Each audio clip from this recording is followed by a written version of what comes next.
It was World Savings Day recently on 30th October. Isn't it ironical that we have to have a World Savings Day to remind us of the basic tenet, spend less than you earn? So let's talk about our spending habits. Indians are known to drive a hard bargain, looking for deals, checking out for a sale, etc. in order to save money. That's good. But in a bid to save money, people actually end up spending more. Take the typical case of online shopping. Nowadays, we see discounts offered by every online retailer. Midnight offers, festive offers, Mother's Day, Father's Day. Discount offers are now being made throughout the year. So it is not as if you are getting something cheap now and this opportunity will never come back. The retailers create a sense of immediacy, like it is the end of the world and the offers are now or never. The focus is more on instant gratification, and this induces us to press on the buy button.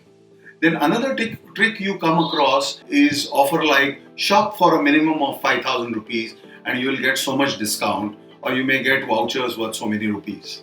Now when you went online, you went with the intention of buying something for a few hundred rupees. But when you see this kind of an offer, you are always tempted to buy 5,000 rupees worth items which you actually never needed. iPhone 12 is out and you already must be seeing large full page ads urging you to buy. It will showcase all the state of the art and the latest technology with multiple capabilities of the gadget. In short, the urge to buy will be great. But have you noticed that the cost of the phone is never mentioned? The ad will carry a statement like, this phone is yours at Rs 7,500. Now you are equating the price of the phone with 7,500 as if you are going to get the phone at 7,500, forgetting at least temporarily that there is a small print below which says that you have to pay this 7,500 for the next 24 months. Another common tendency is to buy cheap items to save on money. People spend a lot of time to go look for cheap bargains, thereby compromising on quality in the process. As the popular quote goes, buy nice or buy twice.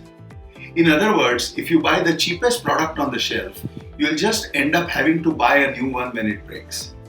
In case of certain items, you may actually end up spending more money on cheap quality rather than buying a durable quality product in the first place.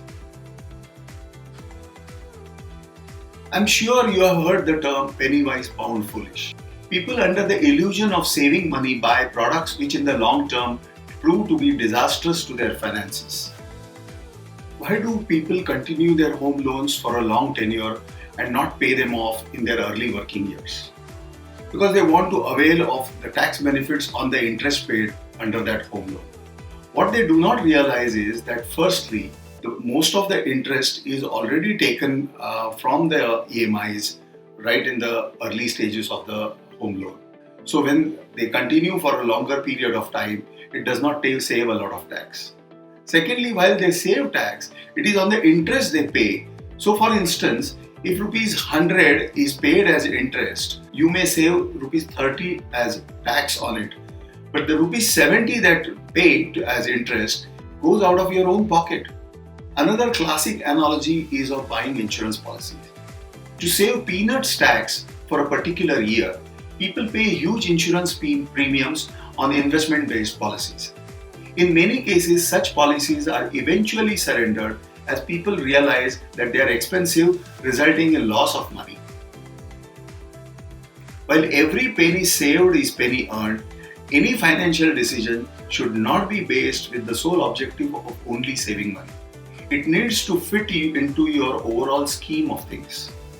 Whether the decision suits your needs, is in line with your goals and your life situations, etc., need to be considered. So next time, steer clear of the illusion of saving money, do your math, and then make your well-informed decisions. This is Yogin Sabnis, and you are watching the VSK YouTube channel. Thank you for watching.